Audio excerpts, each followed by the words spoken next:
Good morning and welcome to an all-new Eye of the Tiger. I'm Brian Nuevo. And I'm Kaya Whitney.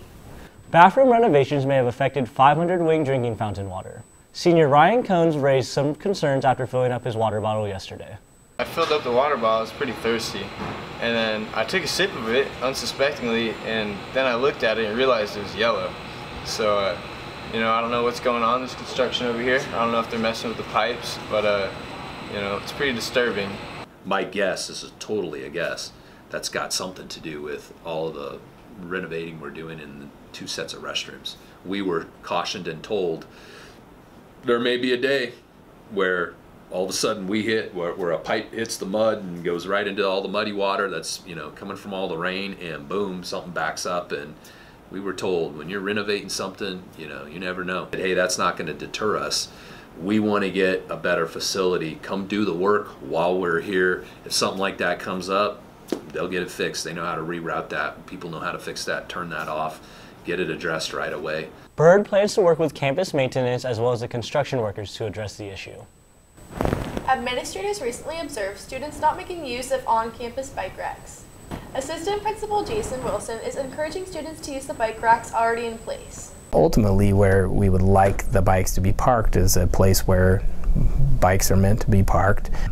We've been allowing students to lock their bikes up randomly against fences and things like that. And it's not always sometimes the best places to monitor, the best places that are most secure. Recently, we have a couple of bikes that are parked in gates that get opened and closed, like on Campo Street. And so if we were ever to need to get emergency vehicles in on Campo Street for any particular reason, ambulance or anything like that, a bike parked there causes an issue. Juniors, as a reminder, student government will hold the junior prom rally today at lunch in the amphitheater.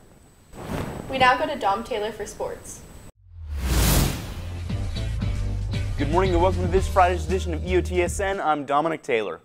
Another Roseville track athlete is being rewarded for their outstanding athletic performance as senior high jumper Emma Mays has signed her letter of intent to pursue track and field at Lindenwood University in Missouri. Her through thick and thin.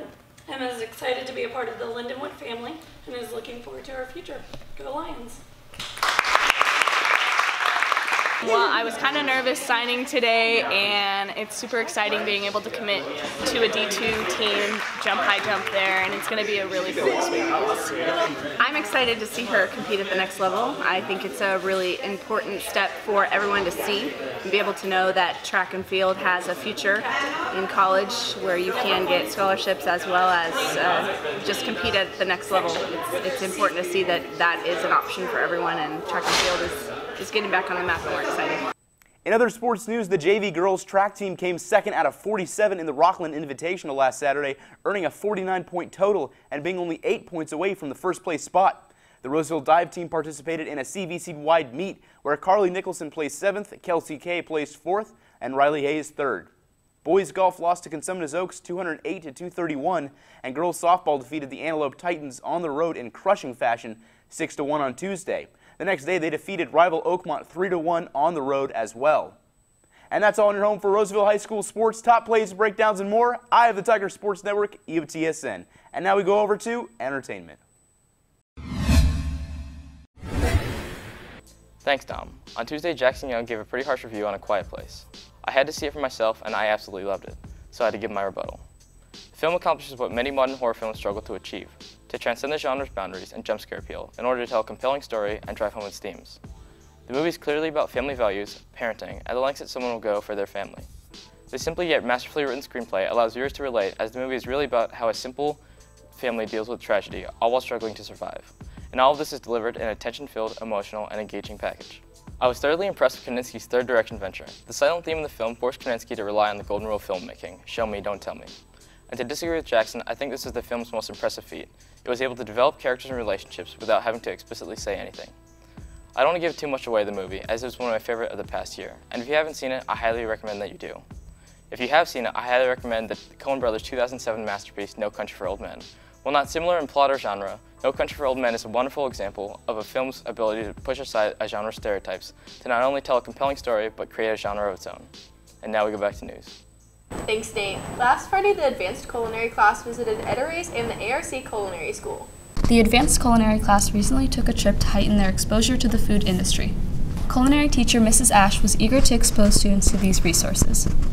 The goal of this trip is to expose our advanced students to the most successful people in the industry so they can really establish a mentorship with these awesome people and see what a day-to-day business looks like.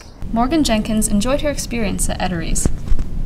It was super awesome just getting to see the people who work there and the field that I one day want to work in and so many others in the culinary class. Mrs. Ash appears to have a lot in store for her students and is excited to see what they accomplish. They could run a fabulous restaurant like Edares, so it was by design and it was fantastic. The students were amazing. And then we're going to Cheesecake Factory in a couple of weeks, and we're going to Whole Foods and Foothills Farmers Market so they can see how small farming careers work and all that. So part of the curriculum. It's what we do in advanced. Ash looks forward to their next culinary field trip to the Cheesecake Factory. Sophomore Nathan Sangria has recently started gaming competitively. Sangria competed against hundreds of other gamers and placed, winning a cash prize. I've always been a gamer in my family, but competitively, I got into the competitive tournament community about a year and a half ago. In that tournament, I believe there were about 600. I got third place and won about $200. Sangria hopes to continue competing. And that's it for us today on Eye of the Tiger. And remember, we're always on at eyeofthetigernews.com. See you next time.